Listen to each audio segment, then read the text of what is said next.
अब मैं क्या करूं? मेरे को तो तीन लोग की तो आवाज सब सुनते हैं, मेरे को चौथे लोग से आवाज है।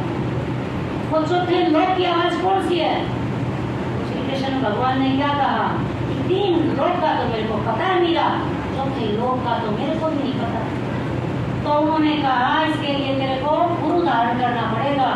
इसीलिए गुरु धारण किया जाता है कि आवागमन के चक्कर से वो हमें मुक्ति दिलाए, हमें अपने देश पहुंचाए, अपने अनामी धाम पहुंचाए। तो उन्होंने जैसे ये कहा कि रैदास गुरु का मुझे बताया, उन्होंने वहां से फिर नाम डाल लिया रैदास गुरु से। और फिर क्या कहती हैं? पायो जी मैंने राम रतन पायो। पहले तो गिरधर गोपाल की कितनी महिमा गाती थी, उसकी मस्ती में नाचती रहती थी, और फिर देखो पायो जी मैंने राम रतन भगन पायो। तो बोलिए साचे सदगुरु महाराज की। मैंने एक साथी और सुनाऊंगी सावन सिंह महाराज की कि कर्मों का कानून सबके लिए अटल होता है। सब जानते हैं कि कर्मों के कानून से कोई भी नहीं बच सकता।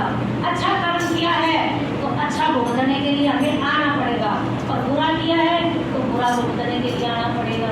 अगर हमने सारे कर्म अच्छे किए होते, बहुत ही अच्छे, तो हम कहाँ रहते? अपने देश में रहते, अपने गुरु के शरण में रहते, यहाँ ही आते। तो हमारे मिले जुले कर्म हैं, इसलिए हमें आना पड़ा। तो सावन सिंह महाराज किस शख्सियत के मालिक आप सब जानते हैं।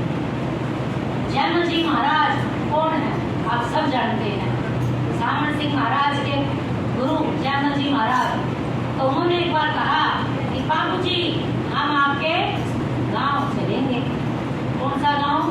सिकंदरपुर। आप सबको पता होगा कि सिकंदरपुर के थे सावन शाह हमारे।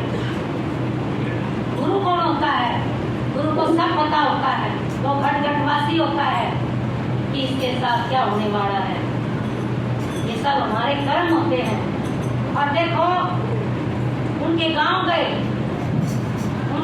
गए सिकंदरपुर, और रली बीबी होती थी उस टाइम पे।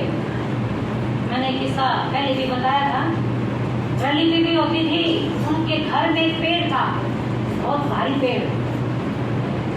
संतों को पता होता है कि आगे क्या होने वाला है। सावन सिंह महाराज के लड़के ने फांसी खानी थी, और जो पेड़ था उन्हीं के घर में था, उसी से फांसी खानी थी। अब जयमल जी महाराज ने रस्सा फेंका पेड़ के ऊपर, और उस लड़के को बुलाया जिसने फांसी खानी थी, और उसके गले में फांसी का जो फंदा होता है वैसे डाला, और एक तरफ बीबी रली को हो गया कि जैसे ही मैं इशारा करूं इस रस्से को चाकू से उसी टाइम काट देना। तो वही जैसे कि फांसी खाते हैं ऐसे ही पूरा प्रक्रिया उन्होंने की, और जैसे ही फांसी का फंदा उसके गले में आया, जयमल महाराज ने इशारा किया, वो चाकू से रस्सा काट दिया। वो चीज होनी तो होनी होती है, वो समय कहते हैं निर्धारित होता है, लेकिन उसको कौन डाल सकता है? केवल गुरु।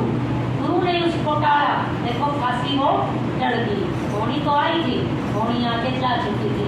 बोलिए साचे सदगुरु महाराज की जय, बोलिए साचे दरबार की जय। हमारे यहाँ के कितने किस्से अभी आप बता रहे थे, कमला खानी का किस्सा बता रहे थे, कल इसको बता रहे थे कि महाराज जी के पास काफी दूर से संगत पहले आती थी। अब तो यहाँ संगत बैठी है कितनी समय की है, तो कितनी पुरानी संगत है कि मुंडेरा गाँव में भी से जुड़ी हुई है, मुंडेरा गाँव से।